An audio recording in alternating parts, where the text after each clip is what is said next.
Hello guys, good morning, and today we are going to analyze Bitcoin as of now.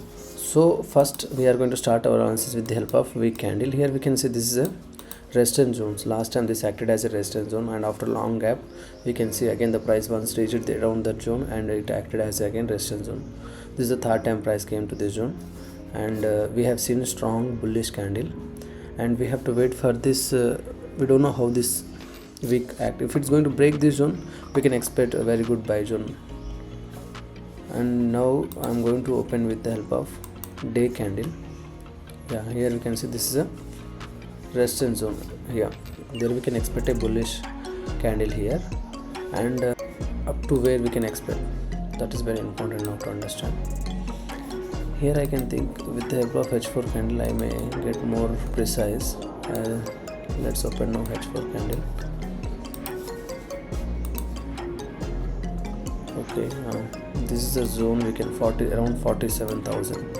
So if the price reach this zone, here we can see this is a consolidation zone in the last but if you take now, it might be risky. Already we have seen strong rejection candle, so buyers are exhausted from the market and sellers are trying to enter into the market as of now, and they might enter, and their stop loss their target might be around this zone. And again buyers going to take some advantage over this zone. When they take advantage here, and the price might we can expect to,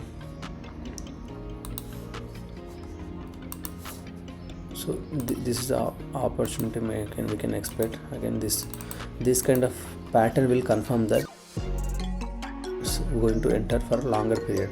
So as of now the price may range over this zone. So if you want to plan for buying or selling, we have to look at the breakout zones and some support zones to enter. And I would suggest now, as of now we have seen this, there is a strong rally, upward movement in recent days. So we can say that we don't want to take any selling options, even buying options, because the price is at the resistance zone. We don't know how it's going to act exactly, and for buyers might be an opportunity once the price reach around 47,000. Yeah, let's hope for that. Thank you guys.